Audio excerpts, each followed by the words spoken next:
All right, good afternoon, everyone, to all our online viewers, wherever you may be. My name is Russell Shell. I'm the Executive Director here at the Global Taiwan Institute.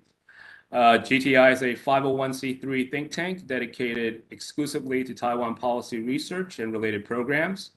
Our mission is to enhance the relationship between the United States and Taiwan with the world by contributing to a more informed discussion about Taiwan and its people. In pursuit of that mission, we undertake several major programs that include our biweekly publication, the Global Taiwan Brief, our public seminars, an annual symposium, as well as scholarship opportunities and our podcasts.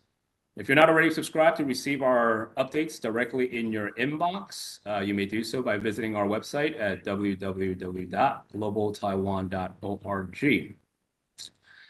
So let's begin today's program. I am truly delighted to be having this conversation with Josh Kurlantzick about his new book, Beijing's Global Media Offensive, China's Uneven Campaign to Influence Asia and the World, which was just published by Oxford University in December 2022. Josh is a senior fellow for Southeast Asia at the Council on Foreign Relations, where he focuses on China's approach to soft and sharp power, including state-backed media and information efforts. Josh is a prolific book writer, and I couldn't recommend more to our audience, both the book that we are discussing here today, as well as, if you haven't read it already, his earlier book on China's charm offensive in Southeast Asia, which was published, I believe, in 2007, where then you can really fully take stock of the shift in China's approach from the late 2000s to now. Needless to say, Josh has been tracking and studying and writing about these issues that we will be having an in-depth discussion about here today for quite a very long time. And so we're very fortunate to have Josh here to share some of the insights from his newest book. Welcome, Josh.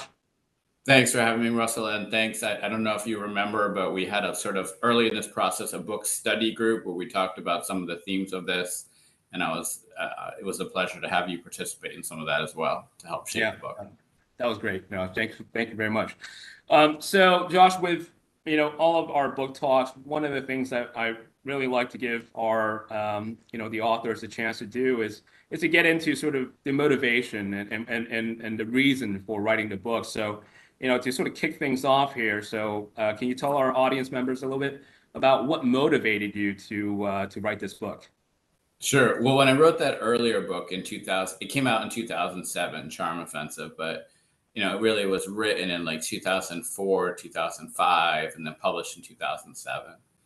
And at that time, China was still sort of more of a novel diplomatic actor in Southeast Asia, not with Taiwan, but and on the globe. And they had ramped up their soft power offensive, which I call the charm offensive, in Southeast Asia and other regions. Their whole wide range of things: cultural diplomacy, educational diplomacy, aid, formal diplomacy, and they were presenting themselves as a different kind of power from the U.S., one that didn't interfere in other countries' affairs. Of course, this was not true, but I'm just telling you how they presented themselves. One that would be a different type of power, and one that was going to be a major power, but was going to be somehow in a way different from the US, and especially particularly supportive of developing countries in various ways that the US had not been.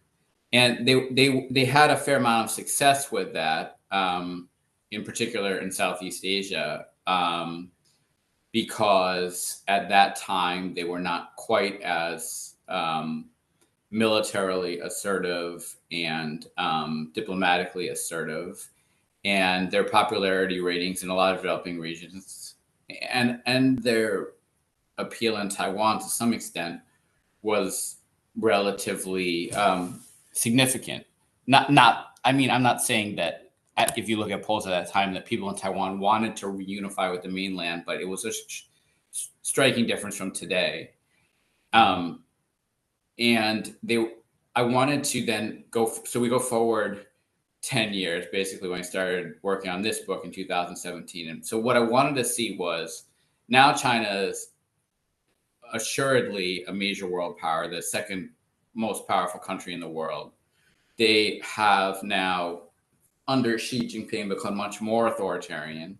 They have basically dropped the fiction that they don't interfere in other countries, although sometimes they still refer to that, but they basically dropped that fiction. I mean, Xi Jinping has given major speeches basically saying that China has prominent speeches saying that China has a model of development for other countries. He couldn't be more interventionist than that, really, in terms of at least ideologically. And they were aggressively, militarily, much, much more aggressive in the South China Sea, in the East China Sea, with India, et cetera. And they were much more diplomatically aggressive on the world stage. So what I wanted to see was, were they going to be able to pull off this very delicate balance in which they were now ascending to great power status and much, much more assertive, and that can definitely scare people, while also maintaining the ability to retain high popularity, decent popularity levels, and woo other countries through sophisticated diplomacy and media and information, or not. And this is obviously a balance the United States has struggled with for decades, as we've been the biggest power in the world and haven't always pulled it off. Scare some countries, but other countries have been able to reassure them that despite the United States being really powerful, we have their best interests at heart and our, et cetera. And then the book developed into looking at the ways China was trying to mitigate the anger and concern that was rising among other countries about its assertiveness. And so I focused on a few different areas. One was how they used their state media. Two was how they tried to control the Chinese language media in various places, including Taiwan, so the domestic Chinese language media. Three was their growing use of information and skill in using information and disinformation on social media platforms. Four was controlling like the pipes of information, like how information is transmitted. So that includes both apps and platforms like TikTok, but actually also the actual physical infrastructure, like undersea cables and building 5G. And then five was just what I called old-fashioned influence, which is just like paying politicians, using the United Front Work Department to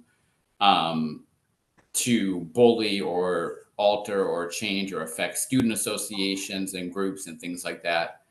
And so that was the motivation. I'll stop there. Yeah, no, thank you very much, Josh. And then you get into some of the issues I wanted us to dive into already as well. But before we get too far, I just wanted to remind our audience members that we do want to take questions from our live audience members. And so you may submit your questions to contact@globaltaiwan.org, or you could use the chat function on the YouTube page where you may be viewing this event. So we'll reserve around 25 minutes close to the close of the event for that. So please have your questions ready. You may submit them at any time you'd like throughout the point of this discussion. So Josh, I mean, you touched on this already, and you mentioned that obviously this book is essentially about how China is using the media and information for its strategic objectives. And can you kind of tell our audience and provide maybe a brief overview of what the PRC is doing in these spaces, and how does it, how does it support its goals? Okay, so I mean, I think it's the major goals that it seeks or it sought, because I think a lot of these goals have been undermined dramatically by the last 3 years of COVID disaster in China and a slowing economy. And it's an open question, and it's a good question about whether China can adapt and regain some of its appeal in the world when it's shown itself. I should have said that the COVID disaster plus openly supporting Vladimir Putin, which has in the war in Ukraine, which has also costed a lot of popularity on the world stage. I actually have a separate publication put out by CFR that looks at China's popularity and it's in most liberal democracies around the world, including some in Asia, China's popularity is at its worst. Its image is at its worst in decades. So the expansion of state media and the control of Chinese language media outlets and the growing sophistication in information, I think, are designed to do several things. One, the Chinese leadership is obsessed with this idea of discourse power.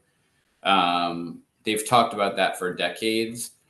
And what it means to them is that, like, global narratives about China, as well as issues that are not necessarily only about China, but related to China, are dominated by politicians from liberal democracies who set the discourse and media from liberal democracies. The New York Times, the Washington Post, the Guardian, the BBC, the Nikkei, the Yomiuri Shimbun. We could go through a whole list of them, but CNN, and that those major media outlets set the global narratives about China, and that China is somehow unable to speak for itself or push back against it. So they wanted to, over the last 10 years, so that's point one that I think they wanted to achieve. And so over the last 10 years, they spent huge amounts of money expanding China Global Television Network, which is their global TV network, China Radio International, which is their global radio network, and Xinhua, which I think we know what it is, but it's the main newswire. We could get to this later, but I think the first two efforts failed. China Global Television Network and China Radio International, where they initially spent huge sums and hired a lot of actual quality foreign reporters in a whole range of countries, and made some efforts to make them more credible, failed completely, because as Xi became more authoritarian, those networks just couldn't produce anything but outright turgid propaganda. I think their goal originally was to make those networks something like Al Jazeera, like networks that were based in an authoritarian state and that didn't produce fair reporting about that state, but that produced other good reporting and people would start to turn to. But the difference is that Al Jazeera is based in Qatar, a tiny monarchy that, yeah, there was the World Cup recently, so people pay attention to Qatar, but most of the time, Qatar's domestic politics are not major issues in the globe, whereas it's really impossible to have a global television or radio network where they don't say anything independent about China and you expect people to trust them. Whereas by comparison, Al Jazeera can cover all sorts of things not related to Qatar and produce some good reporting. Xinhua, however, I think has been a significant success in this discourse power. The reason for that is that Xinhua is, unlike the other two, where you have to actively look to find China Global Television Network wherever you are, or China Radio International, you don't have to look for Xinhua. And so Xinhua has signed content sharing agreements with news outlets all over the world, primarily in Southeast Asia and other developing regions, but other places as well. And they're signing more and more because Xinhua is often offered cheap or free to news outlets. And so in places like Thailand or Malaysia or other places like that, you increasingly have Xinhua content appearing in local news outlets in local languages instead of content from Bloomberg or Reuters or the Kyoto or the Associated Press or whatever. And most news consumers in places like this, and also news consumers just everywhere, even in the US, don't usually pay a lot of attention to where the stories are sourced from. I mean, that's true in the US too. And so you're increasingly having a situation in which Xinhua copy is being used in a lot of countries. And that's really, really problematic because in the long term, that gives the possibility that Xinhua will increasingly set the narrative in those countries about China. Josh, we can step back yeah, let's just stop there. I was going to talk about Chinese language media, but I don't want to go too long. Yeah, no, that's we can get to that later. Or if there's or people can just buy a book and read about it because it's you do cover it extensively. But I mean, more on the conceptual side, I do want to before we drill in on a lot more on some of the analytical judgments that you make in this book. But really, on you make you make I think a very important distinction about the way in which China uses media and information can be divided on a base, in two forms, right? As a form of sort of soft power and as a form of sharp power, right? And I think that's an important sort of distinction to make between the two. And I think maybe just for our viewers who may not be a sort of or uninitiated on these terminologies, why are these terminologies important? Define these terms, and then can you give like an example of each before Yeah, we sure. move a little further? Okay, so soft power is generally conceived of the idea that you're doing various things. Either you, the country, are promoting these things, or without any support from the actual government, these things are happening, and they make your ideas or your culture or your government appealing to other countries, people in other countries, and that appeal is an appeal of attractiveness, and so therefore could have in the long term that attractiveness could help. You can't prove this definitively, but could help boost your popularity and therefore make your foreign policy more easier. So you could have soft power directed by a government. So like in the United States, we have Voice of America, Radio Free Asia, and those are tools that are openly out there. They're not concealed. And the US government uses those to sort of provide independent reportage about the US and about places in Asia. But you can also have soft power that's not directed by the government. And in fact, most of the United States soft power, what has historically made the United States appealing to other countries, has really nothing to do with the government. People are interested in the United States because they are interested in maybe in some of the ideas in the United States, or they're interested in that, they are at Hollywood, or they're interested in what is put out on Netflix in the United States, or they're interested in the NBA, or they're interested in famous American music, or etc. So soft power isn't necessarily directed by the government, or there can be, but it's things that make your government more attractive and that are done transparently. They're not hidden. So that would apply to that would still apply to China's media outlets, as well as China's artists, writers, etc. The problem is that China has basically repressed all those writers. So to take one other just brief example of this, Korea has amassed massive soft power, where Korea has suddenly become this incredibly, I think to many foreigners, interesting country, attractive, appealing country. People want to know more about it, not because because Korea has developed this massive global entertainment industry, developed in Korea, but has the most popular band in the world. Not a band I'm a fan of, but I mean I have nothing against them, but they have developed major films and prominent TV shows, etc. And so that soft power reflects back on Korea, etc. Sharp power is something where it's not transparent, and it's usually done by the government or government related entities. And it involves things where the government or government related entities are using opaque, often corrupt or corrosive means to affect and influence other societies, particularly done by authoritarian states and used to control or censor in other countries, possibly engage in corrupt activities like paying politicians, etc. So an example of a sharp power effort would be efforts by the United Front Work Department. I can define that later if we need to, but to wield power in a place like Australia, threaten students, and try to force self-censorship on university campuses about China. Another obvious attempt would be sharp power effort would be simply outright There's been multiple scandals in Australia, Canada, and New Zealand.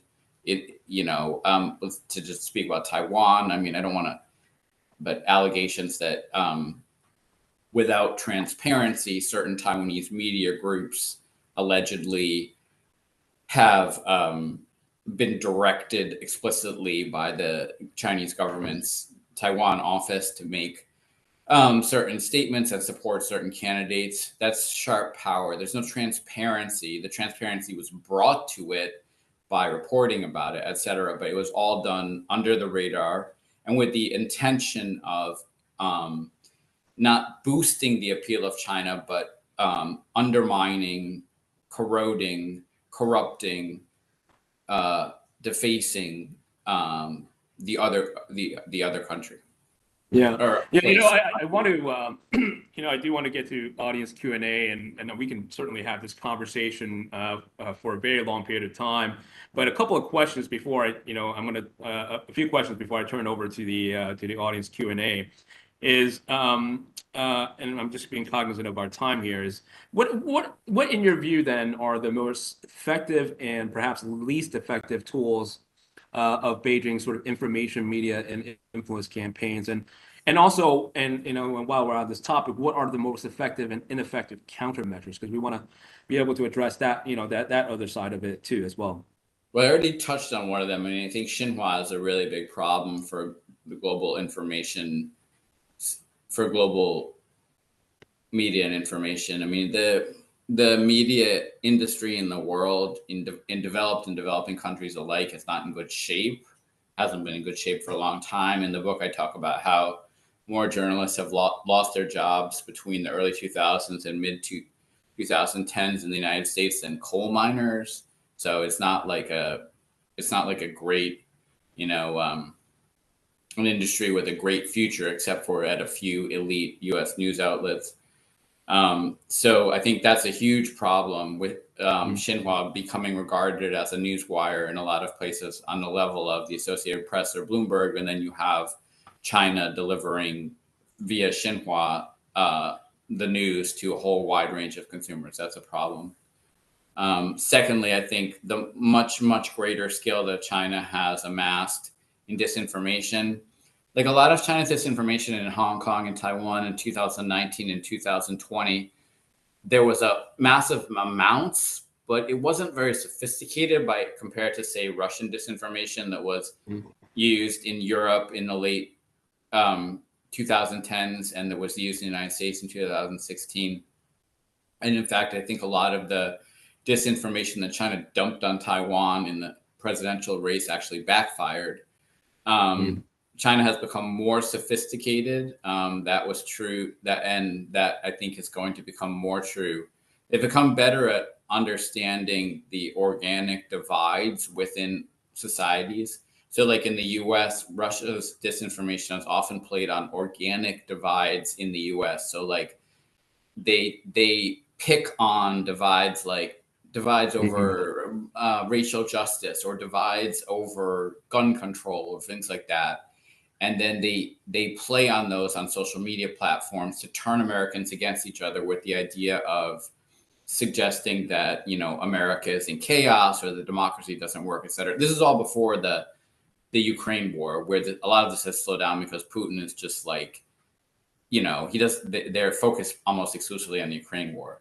China has become more sophisticated at that as well. And Taiwan is an obvious place where they play on organic divisions in society. And they have for some time. Taiwan is actually like I'm not sure what the Silicon Valley term is, the beta test, I think, or the alpha test, the test of like this, where they have been playing on organic divides for some time and have gotten better at it. And I think that's going to expand in the future. And that's extremely problematic, especially at the same time when you have two things happening. The major social media platforms are dialing down content moderation, particularly Twitter. And China has its own massive platform, TikTok, which, in my opinion, is not long for this world in the United States, as well as many liberal democracies, but for now is an incredibly powerful and problematic platform. And then third, the increasing meddling in political campaigns, which is nothing new to Taiwan, but is new to places like Australia, New Zealand, the United States, Canada, Malaysia, places like that, through backdoor payments and things like that, is severely problematic. What can be done? I mean, I think all countries should be implementing foreign interference laws similar to what has been implemented in Australia, and which the US, we have some elements of, preventing any foreign entities from making donations in politics. Those laws should also treat the media and information sectors as similarly sensitive as we have usually in the past treated sectors related to the defense industry.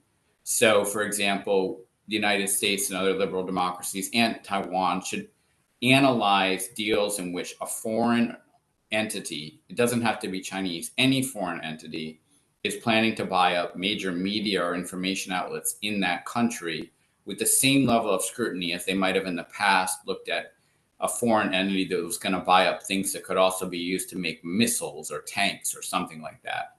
Because media and information today is in many ways as important as that. Third, one of the things that Taiwan has done pretty well, and which other countries or places should do, is try to improve citizens' digital literacy. Taiwan actually has some pretty good programs for that. That's still very nascent in the United States. I mean, my kids go to a elementary and middle school here where I live in Baltimore, and there's some digital literacy efforts, but in general, the United States is far behind on that.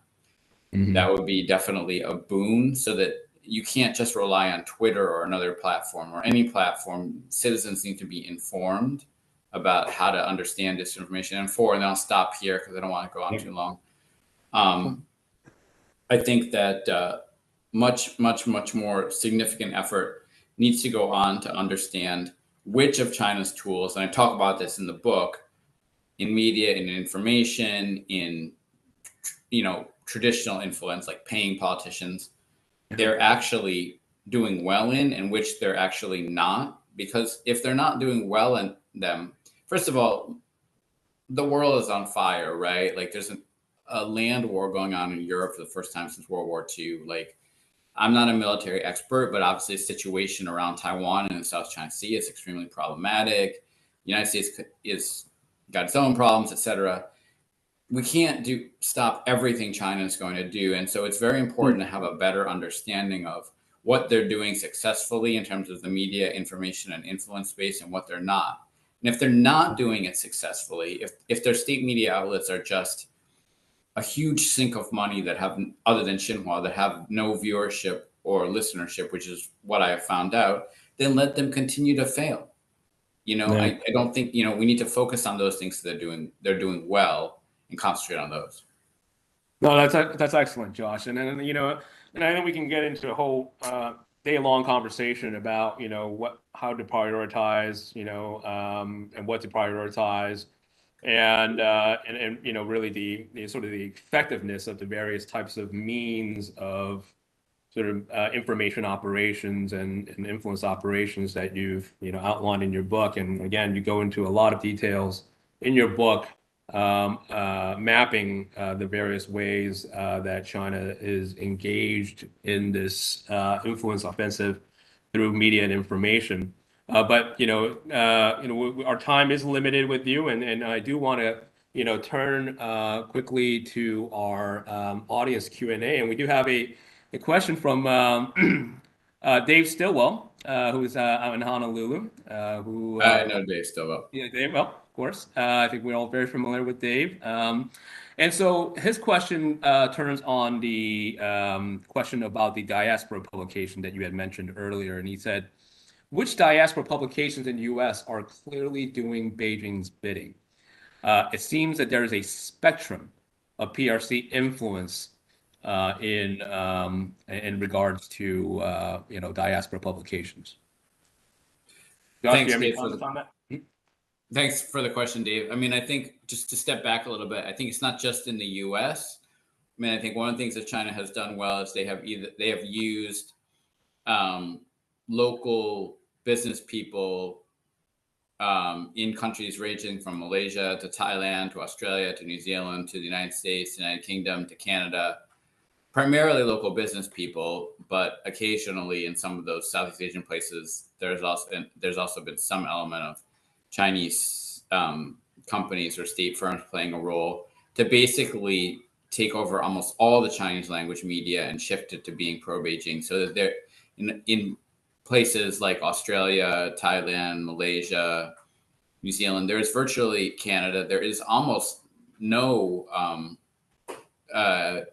virtually no Chinese language media left that is, except for a few small outlets, that is critical and independent and covers the PRC that way. And I think that's actually largely true of the United States. So Dave's asked a question about the spectrum. And I would, first of all, the best analysis of every single outlet was actually produced about 4 years ago by Hoover, where they have a report on China's influence in the US, and they go through every single outlet in their media section of a very long report on China's influence in the US.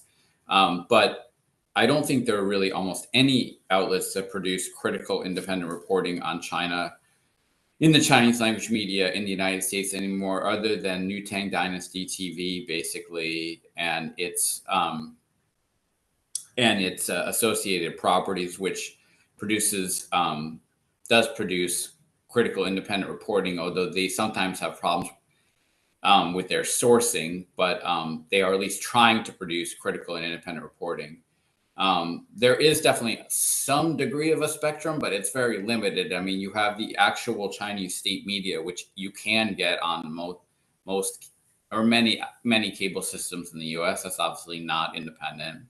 There's Phoenix TV, which is used to a long time ago have some degree of credibility, and that's available, and a fair number of Chinese speakers and viewers in the United States watch that because it's more interesting than state TV, and also because it was associated with Hong Kong. It was a little bit more independent of the PRC. There was periods where it covered some sensitive topics, like there was discussions on it a long time ago about Zhao Ziyang, the premier who was purged during Tiananmen, etc. But now Phoenix TV is essentially just another state TV organ. So there's that, which has a fair number of viewers in the United States. And then there's a bunch of locally owned outlets in the United States, based in the Bay Area, based in New York and other places. And again, the Hoover report goes through everyone one by one, but I mean, virtually all of them are owned by owners who are pretty much produce content that is either just elides issues of concern related to Beijing or outright pro-Beijing. And like I said, the same is true in most other countries, not necessarily. There are some exceptions. Taiwan, I mean, there are some, there's obviously independent and critical media in Taiwan. There were in Hong Kong. There's, some small Chinese language media outlets in addition to NTD TV in the United States that produce some critical reporting, but the buffet is very, very limited. And that is, again, also true for most of the other big liberal democracies with sizable Chinese listening, reading, and watching populations like Australia, the UK, and Canada. I mean, there's in Canada also where there had been in the past some degree of independence. That has dramatically changed. Like the local Canadian editions of the Hong Kong papers, which have a high degree of popularity in Canada, are basically just produce pro-PRC stuff now. The people who were independent editors and writers at those outlets in Canada have been fired or just left, etc. And so it's a fairly dispiriting environment, frankly. Yeah, no, I think that's an excellent point, Josh. And I think, what I gather from, in reading parts of your book, and I think the point that you're making here right now in highlighting is, sort of the symbiotic relationship between the sort of the information operations and that of the United Front work that is being done among the diaspora communities. And I think what what you've documented and covered very extensively in your book and just now also as well is just showing how, a lot of the information channels to the diaspora communities have now been essentially kind of hijacked and controlled by And the if you PRC. add, sorry, just if you add to that, also a lot of diaspora communities also use WeChat, which is Yeah. like which is a tool that I understand is valuable for being in contact, with the other members of the diaspora community and with your own relatives in China. But the problem happens when obviously WeChat is not, an good independent source of news. Right. WeChat has been shown to have problems with monitoring data of people outside of China. And so you have places like I talk in my book in Australia where you have a lot of Chinese first readers and speakers getting their quote unquote news from WeChat, which isn't actually a news source, but WeChat is just recirculating information Right. either from Chinese state media or from local Chinese media, which is also producing PRC content. And then it gets recirculated on WeChat, and maybe the person isn't actually reading the original pro PRC news outlet, but it gets circulated through WeChat, so they pick up the news that way. Yeah. No, so Dave had a follow-up question, and this Okay. relates to more sort of the on how the PRC may be adapting its information, campaign, and he references CRI, which is China Radio International, and he said that it basically was very active in Honolulu before, and it's had some qualitative difference to that of CCTV or CGTN, which appears to have suggesting that it was sort of a lower quality than CCTV, but CRI has kind of diminished in his observations with regards to, I guess, their activities and programming in Honolulu. You have any kind of sort of thoughts with regards to how China is sort of adapting and utilizing these various platforms differently? Any thoughts in terms of distinction of these various platforms and how they use them in their Okay, I think maybe there was some misconception. I said that CGTN and CRI were both not doing particularly well in terms of gaining viewers or listeners, and that Xinhua had, because it flies under the radar and you don't have to actively seek it out, that Xinhua is one to be more concerned about. But the second part of Dave's question, I think, is a very good one. I mean, I think it's always wrong to think that China, despite the fact that it has now shifted from a kind of authoritarian state that was more consensus authoritarianism in the Xiang and Hu eras, where it was certainly highly authoritarian, but decisions were made in a sort of collective group among a small number of people around the central leader to one man rule, essentially, which is more unpredictable and probably generally historically problematic. It's always a mistake to think that I think that China is doomed. I think we have this tendency in any respect. I think we have this tendency in the United States, not necessarily in Taiwan, although Taiwan has, I was mentioning to Russell, at times exhibited perhaps a fair amount of too much complacency about certain things. But the United States has engaged in this cycle with China over the last 30 years where we switch from thinking that China is like incredibly powerful and is going to dominate us in various ways or dominate the world, to then thinking that China is doomed and it's going to collapse. And in reality, probably neither of these things, or the Chinese regime is going to collapse. Neither of these things is really true, and that we need to find some middle ground, like I said, where we assess China's strengths and weaknesses more accurately. But in terms of what David said, I think it's also a mistake to think that just because China is an authoritarian state, that they can't be adaptable. They may not be as adaptable as a democratic state or a state where there is greater feedback to the government, and they become less adaptable the more they move towards outright one-man rule. That makes things less adaptable. But they are still not North Korea or even Russia under Putin, I don't think. And they have shown in some other areas to have some degree of adaptability. So I think that it's wrong to think that just because some of these big state media outlets are failing, that they won't try to adapt them. But so, for example, CGTN and CRI, I think the numbers show, and I have extensive numbers showing that they have almost no viewership or listenership. So they would be qualified as failing. I think it's wrong to think that China isn't going to try to do something with them.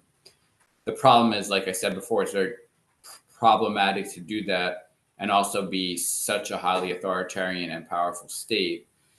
I think it's possible that what happens is that they try to, with some of these, move them more into tools of sharp power, so that they quietly sign content sharing agreements, like for CRI in particular, which is less well known than their TV network, with radio stations in developing countries and in places where there are less constraints on the media, and perhaps where China is still more popular, like Latin America, Africa, parts of Southeast Asia, so that CRI gets on the air on prominent local radio stations, and their content either gets on the air itself, or they sign deals where it then gets sort of amalgamated into content in local languages.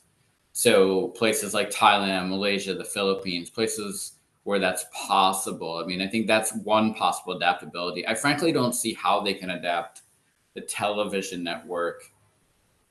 They're not going to be Al Jazeera, like I said, because there's just too many issues of importance related to China. And if they don't give their reporters the freedom to have any credibility, the network will fail. But I think with the radio station, it'll become more of a tool of sharp power.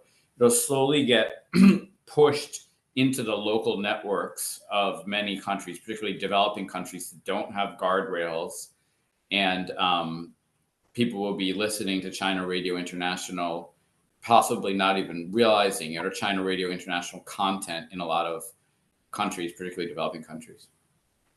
No, Josh, we had a question that I think relates to this interesting sort of internal-external dynamic of China's information control that you have sort of hinted at in your conversation with regards to just the amount of focus on China's domestic politics and how that distinguishes itself from, other sort of state-sponsored media platforms. And the question is, does China devote proportional resources to its domestic information and media control as it does for its operations abroad? Does its efforts to control the narrative at home and international reflect its national security priorities as well? I know that your book is primarily about the global dynamics. Sure, I can answer that. That's a great question. I mean, I think the book is primarily about internationally, but certainly the number one priority of the CCP and Xi Jinping still remains, will be, I mean, I don't think it's going to change, making sure that the CCP remains in power. All else is subservient to that. First, the CCPC remains in power, and for Xi Jinping, that Xi Jinping remains in power. So, I mean, no one can tell you the exact figure that China spends on controlling the narrative domestically, because you would have to figure in both the staggering sums they spent on creating the Great Firewall, plus the staggering sums they spent on surveillance tactics, plus the staggering sums they spend paying people to censor the domestic internet, plus the staggering sums they spend on their own domestic state media, plus whatever sums they spend on the actual state security bureau to follow and arrest and intimidate people. But I would say, just offhand, there's no doubt that they spend more money controlling the domestic narrative about the Chinese government and the CCP, because you also have to include the whole going down to the grassroots, where Xi Jinping has also recreated a system in which the CCP is much more involved in all sectors of society. So I would say with fairly strong confidence, even though that's not my area of expertise, that they spend way more money controlling the narrative and the image of the CCP at home than globally, because the most important thing for them, first of all, above all others, always, is that the CCP remains in power. The CCP is not toppled. There is no 1989. There is no color revolution, etc. So I would be shocked if they didn't spend more money on that. It's just that they have started to also spend significant amounts of money, trying to control the narrative globally. Josh, I want to close with one last question, if I may. Sure.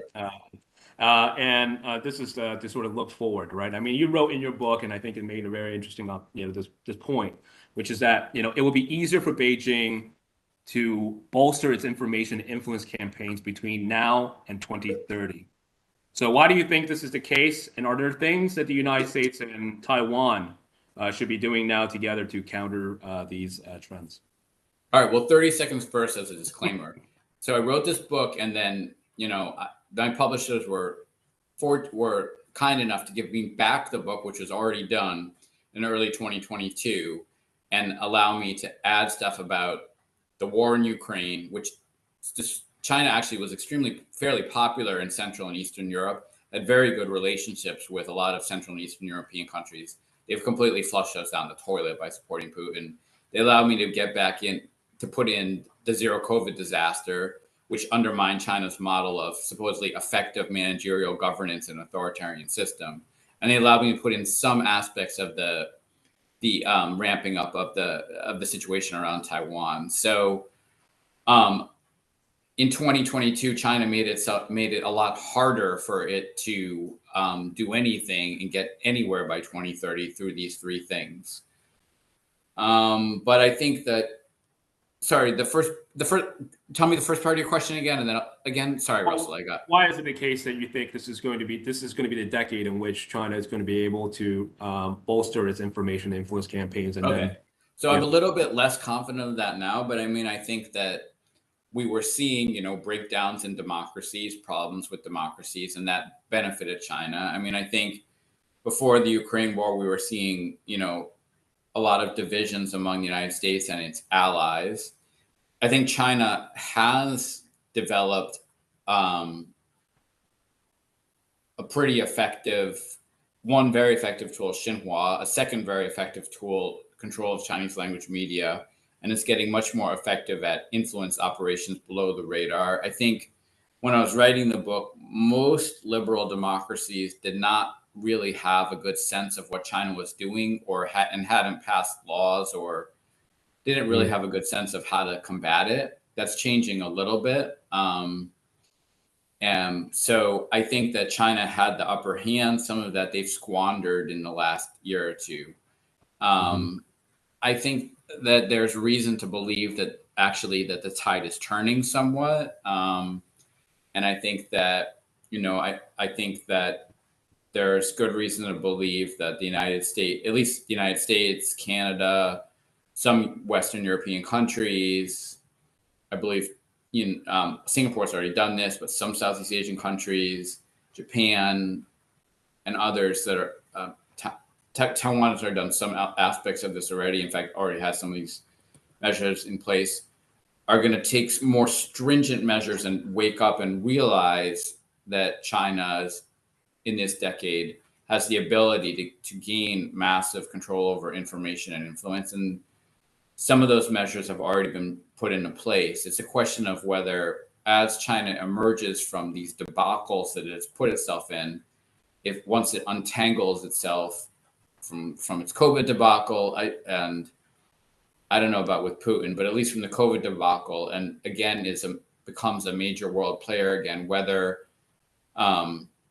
these measures that countries need to put into place to sort of watch, stifle, prevent its information influence activities while remaining democracies. Like you can't